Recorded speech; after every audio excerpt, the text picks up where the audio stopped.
Vidéo Leader. Numérisez votre vie.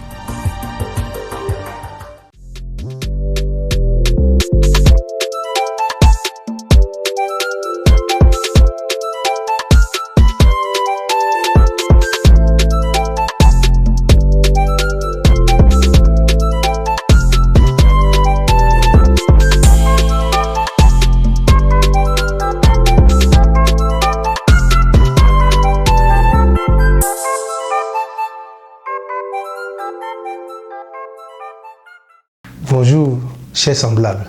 La vie est belle, je sais. Parce qu'aujourd'hui, nous allons voir un thème qui va rendre votre vie belle, à la découverte de soi. C'est important de savoir qui on est. Si on ne sait pas qui on est, c'est difficile de réussir dans la vie. Chers semblables, dans le livre des Genèse, il est écrit que Dieu nous a créés à son image et à sa ressemblance. Ce qui veut dire que nous avons les attributs de Dieu. Mais pas que nous sommes égaux de Dieu. Non, pas du tout. Parce que moi, je suis Dadaglo, écrit de la même façon que mon père, Dadaglo. Mais ce n'est pas dit que je suis égal à mon papa, mais j'ai les attributs du autre Dadaglo. Donc l'homme a une puissance parce que le Créateur l'a créé à son image, à sa ressemblance. Alors pourquoi nous devons souffrir? Si nous souffrons, c'est parce que nous ne savons pas cette puissance que nous avons. Parce que nous ne reconnaissons pas ce privilège que nous avons à être homme, à être humain. Oui, tu dois savoir ce que tu es. Si tu ne sais pas ce que tu es, tu ne sais pas, si tu ne te connais pas, il sera difficile de sortir des problèmes. Donc, si tu es marié et tu as des problèmes, c'est parce que tu ne sais pas qui tu es. Si tu ne trouves pas de l'emploi, c'est parce que tu ne sais pas qui tu es. Si pour les gens te manquent de respect, c'est parce que tu ne sais pas qui tu es. Non, lorsque tu reconnais ta valeur et tu connais la puissance que tu as en toi, il n'y a rien, on doit te respecter parce que personne n'embête Dieu. Oh, tu es Dieu, tu es créé à l'image de Dieu. Chers amis, oui, nous devons savoir qui nous sommes pour avancer. Nous devons savoir qui nous sommes. Nelson Mandela disait, qui suis fait toute la différence. Oui, je dois savoir que je suis pour aller de l'avant, pour réussir ma vie. Oui, pour réussir ma vie. Je vais vous donner un exemple.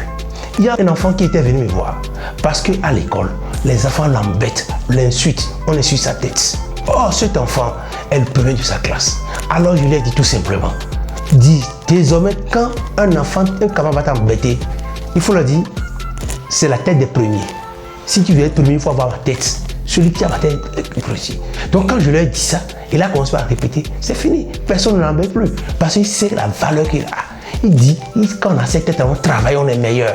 Alors si tu es meilleur, alors il faut aimer ma tête. Si tu m'insultes, tu ne peux pas être meilleur. Et quand il a dit ça, on l'a laissé.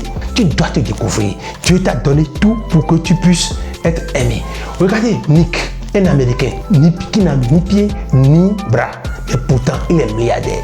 Il a épousé une Miss.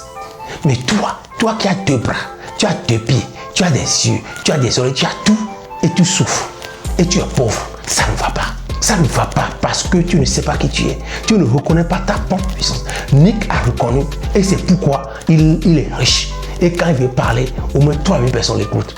Mais toi, tu veux parler, personne ne t'écoute parce que tu ne sais pas qui tu es. C'est aussi simple que ça. Mais comment savoir qui on est? Comment se découvrir? C'est la grande question que nous allons essayer de voir. Comment savoir qui on est? C'est la grande question que tout le monde se pose. Il y a plusieurs façons de savoir qui on est, de se découvrir. Il faut réfléchir sur sa vie et voir qu'est-ce qu'on a déjà réussi dans sa vie. Il faut se poser des questions sur sa vie. Et c'est en posant des questions qu'on arrive à se connaître. L'exemple, Colonel Sanders, c'est un Américain aussi. Lui, jusqu'à 65 ans, il était pauvre, très pauvre. À la retraite, il n'avait rien. Sa femme l'a abandonné. Il n'a pas pu même retenir son enfant, la seule fille qu'il avait. Alors un jour, il a échoué partout. On l'a renvoyé plusieurs fois de l'emploi. Il est ridiculisé. Il réfléchit sous un arbre. Il a essayé de se suicider. Il n'a pas pu. Alors il réfléchissait sur un arbre. Il se posait la question, pourquoi? Il a vu que dans toute sa vie, ce qu'il a fait, et il n'a pas eu de reproche, c'est la cuisine. Alors il a emprunté de l'argent. Il a commencé à préparer des poulets, chicken. Il commence à vendre de maison en maison. C'est ça qui est KFC. Il est devenu riche et il a des succursales dans plusieurs pays. Quand vous allez au Ghana, vous allez trouver. Au Nigeria, dans les pays anglophones, vous allez trouver. Il est devenu riche. C'est parce qu'il s'est posé la question pour savoir mais pourquoi il a tant de problèmes. Et en posant cette question, il a vu ce qui est sa passion, là où il peut réussir. Tout le monde a une passion donnée. Tout le monde peut réussir dans un domaine donné. Lorsqu'on se tombe de domaine, alors on souffre, on ne peut pas réussir. Lorsque vous n'êtes pas capable de vous poser des questions pour trouver là où vous allez évoluer, là où vous allez réussir, alors vous pouvez recourir aux sachants, les gens qui ont la connaissance qu'il faut. On veut faire telle identité individuelle, où on fait, au bénéfice, ça se fait, où on va vous décrire de la tête aux pieds et vous allez savoir ce que vous pouvez faire. Dans notre religion endogène aussi, oui, ils ont aussi la connaissance pour vous montrer, pour vous étudier, pour vous dire qui vous êtes, ce que vous pouvez faire, là où vous allez évoluer, il peut vous dire ça aussi. Alors, vous écoutez aussi Dieu, vous allez comprendre.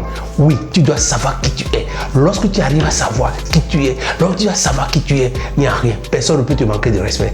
Personne ne peut te ridiculiser. On va te respecter. Alors, pas dire maintenant, pose des questions sur toi-même. Pourquoi je suis né? Quelle est ma mission de vie? Il y a une dame qui échouait, elle était dans les divers, elle avait des problèmes, elle ne pouvait pas émerger.